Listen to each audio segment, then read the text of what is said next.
Parashat Teruma.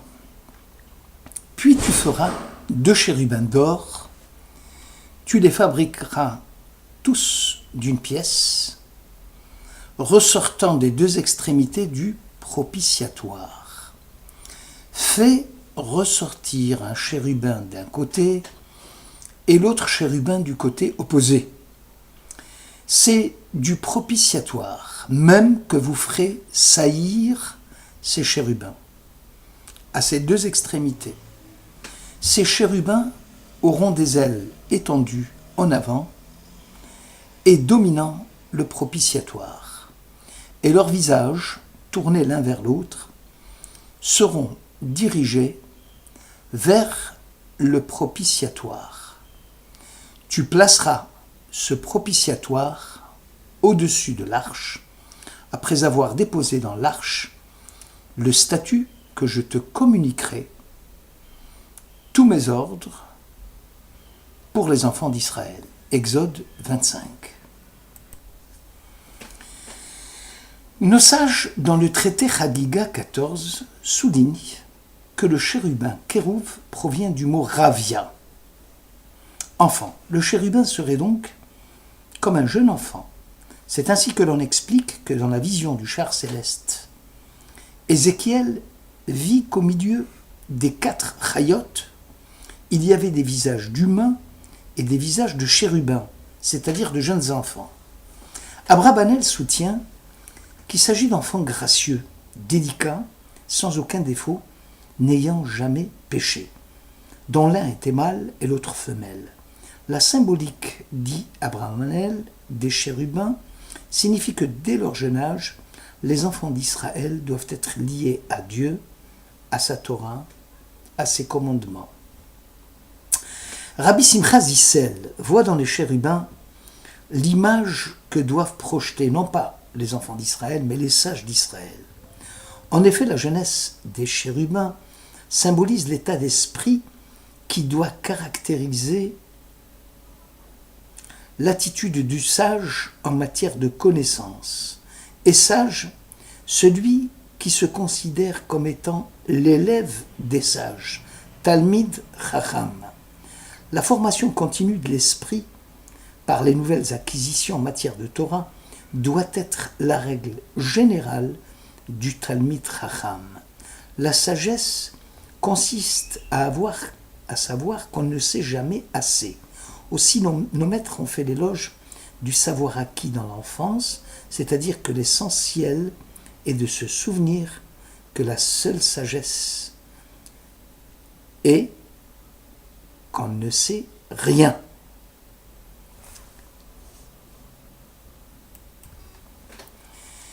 Pour l'auteur de la Torah Temima, l'énergie pure et naïve des chérubins a pour objectif de provoquer la compassion divine à l'égard d'Israël. Israël est un adolescent. Aussi l'avais-je pris en affection, disait le prophète Osée au chapitre 11. Moïse, dit le Midrash, s'adressant à son successeur Josué, s'exclama « Je te confie des agnelés, de jeunes enfants, ne leur tiens pas rigueur, puisque le maître du monde ne le fait pas aussi. » L'auteur réfute cette thèse, car, dit-il, les chérubins étaient aussi dressés dans le temple de Salomon, et Israël avait déjà acquis la maturité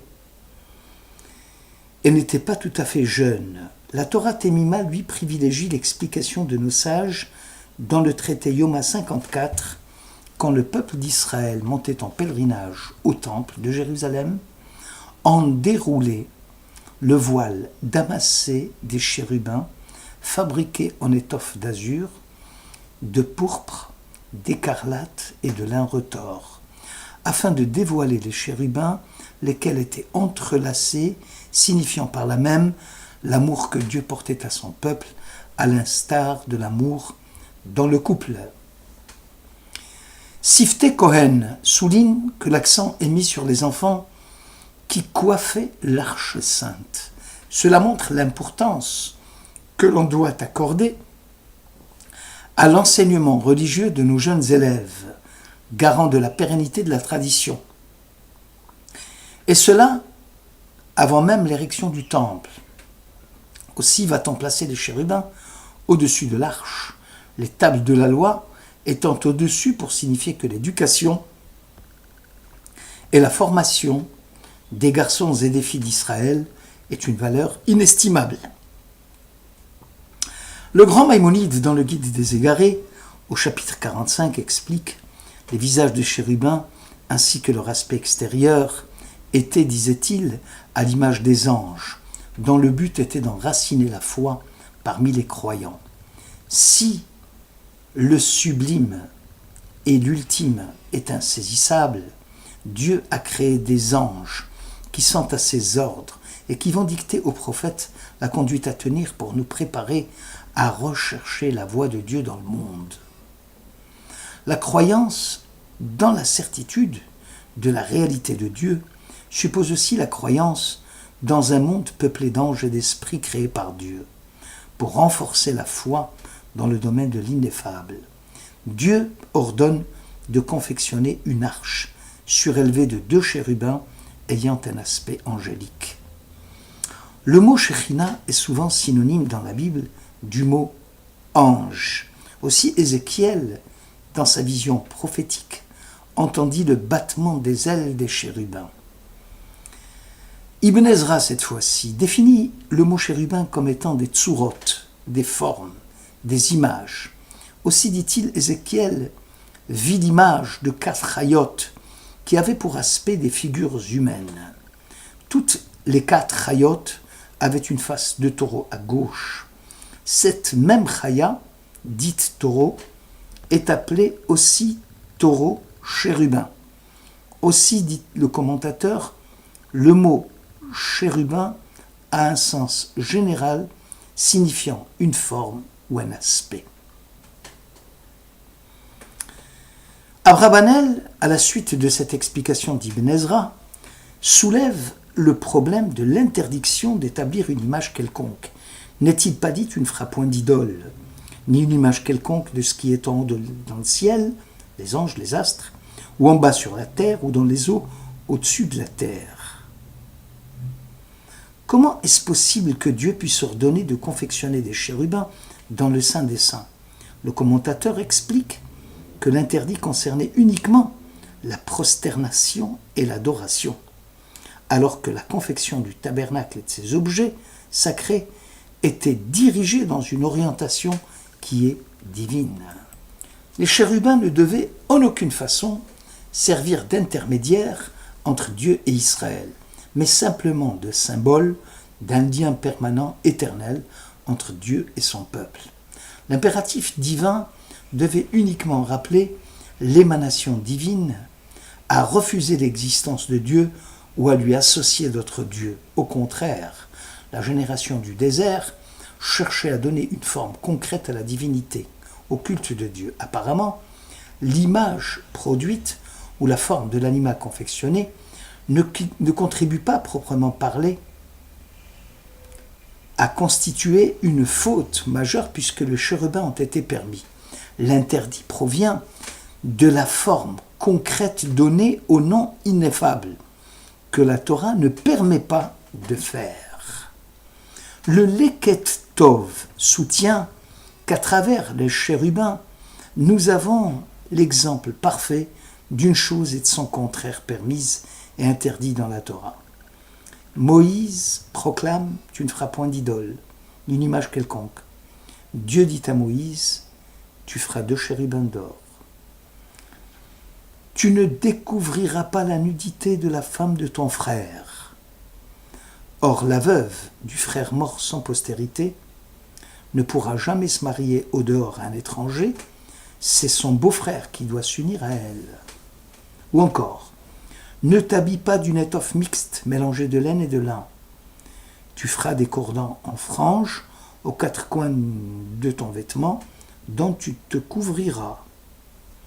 Ou encore, tout celui qui profane Shabbat mourra certainement, alors que le Shabbat, tu prendras 2 agneaux d'un an sans défaut, holocauste du Shabbat.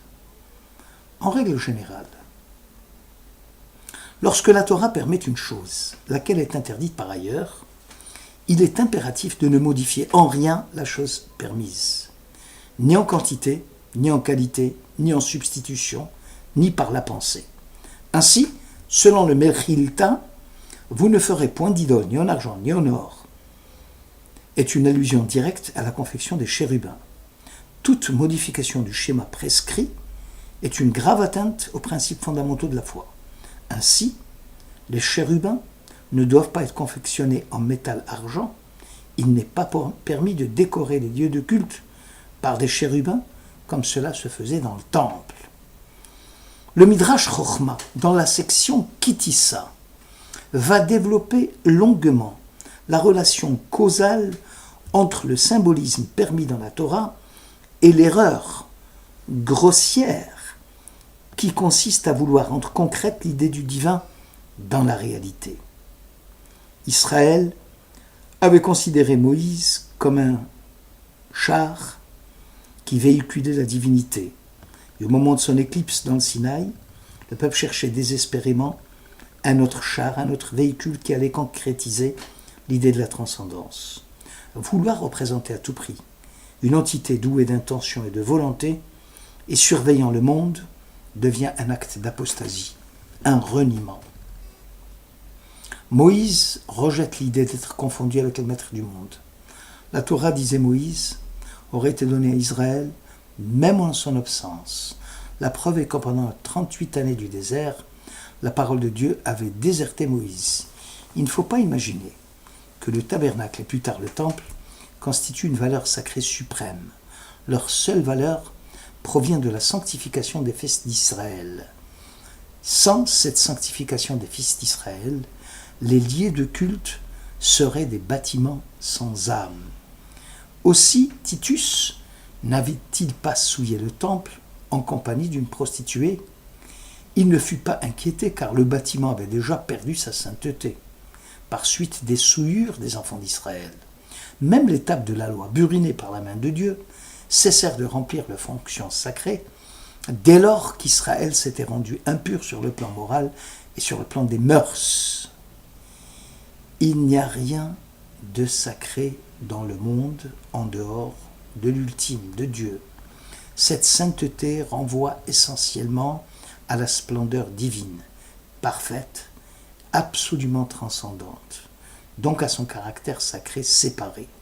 Seul Dieu peut décider de la conférer à certains hommes, du fait du caractère exemplaire de leur existence terrestre, ou à certains bâtiments dans lesquels on offrira le sacrifice à Dieu lui-même. Les chérubins ne jouaient donc aucun rôle, ni dans le culte sacrificiel, ni dans le mode de pensée à Dieu. Ils constituent seulement le mât du bateau qui indique les signalisations, les antennes de radio. Le maître du monde a jalonné le parcours des enfants d'Israël de signaux qui montrent le chemin de sa volonté. Nos maîtres dans le traité Yoma 54 soulignent que l'amour de Dieu à Israël est symbolisé par les chérubins. Dieu et Israël ont un engagement commun. Leurs visages sont tournés l'un vers l'autre, tous dirigés vers le propitiatoire dans lequel se trouve la Torah. Décidément, Dieu, la Torah et Israël forment l'unité. Ce test montre que le judaïsme n'accepte aucune valeur créée par l'homme. Attribuer les qualités divines à quoi que ce soit, quelque élevé ou sublime que cela puisse paraître, c'est tordre, et l'idée que cela représente, le concept divin dont on aurait tenté en vain de le vêtir. Le judaïsme est un défi à la souveraineté de n'importe quelle valeur sacrée. Le moi, l'état, la nature, la beauté, les anges. Le judaïsme dérange car il a élevé le naturel au niveau du moral. Il a dissous l'esthétique dans le sacré et il cherche à insérer l'humain dans le cadre du divin, écrivait Abraham Heschel. Restez chez vous, ne venez pas à la synagogue, écrivait le Gaon de Vilna aux gens de sa maison. si vous n'êtes pas capable de freiner vos jalousies et de vous abstenir de faire des commérages à propos de la robe de vos voisins. Être juif, c'est renoncer à toute allégeance au faux Dieu, c'est témoigner de sa présence aux heures où il se cache et que se rappeler toujours que le monde est à racheter. Merci de votre écoute.